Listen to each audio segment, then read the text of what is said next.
Sir, do you feel ND Studio has got all that it takes to cater to producers' needs? Actually, I didn't hear his question, but I'll say something. What I want to say, today we are all praising him, of course he deserves it. I still remember the kid, as I was telling Mr. Bachchan, on the sets of Parinda.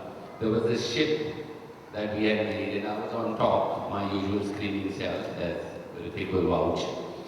This kid was putting cotton in the two planks, and I would never see that cotton from that top angle. And I said, "What the hell are you doing?" And he said, "I'm putting cotton." I said, "Out of the frame, it won't be seen." And he looked at me, he didn't move, he said, "But sir, there is cotton between the two planks in a boat and a ship. I have researched that." That is the day I realized this kid will go a long way.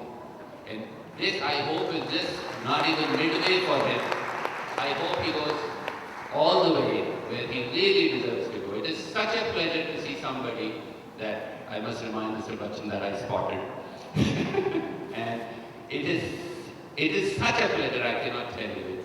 It's an emotional moment for me to see that kid grow up. But I don't think this is the end of his growth. I think this is only the beginning. Thank you.